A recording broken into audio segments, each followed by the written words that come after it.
তো দেখো finally AC বসে গেছে আমাদের বাড়িতে। তো এই এসিটা কেনা হয়েছিল মার্চ মাসে, তাতান তুজোর বার্থডের সময় আমাদের এই এসি কেনা হয়েছে।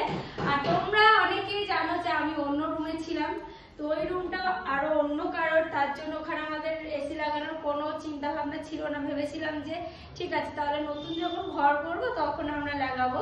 আর আমরা তো বাড়িতেও ছিলাম না, এখনো তো রয়েছি বাপের বাড়িতে, তার জন্য কিন্তু এসিটা লাগানো হচ্ছিল না, প্যাকিং করাই ছিল।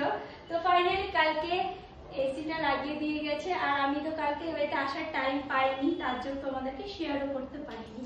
তো এই দেখো এসিটা কিন্তু লাগানো কমপ্লিট, আর এখনো এই ঘরে কাজ অনেক কমপ্লিট। জানি না এখন পুরোপুরি কমপ্লিট করে আমরা বাড়ি আসতে পারবো কিনা। আমরা ভাবছি যে এখন যেরকম আছে সেরকম করেই চলে আসবো, পুরোপুরি হয়তো আমরা কাজটা করে উঠতে পারবো না, কারণ বাড়ি আসতে অনেক দেরি হয়ে যাচ্ছে। আর আমরা চাইছি যে আমরা বাড়ি তাড়াতাড়ি আসি।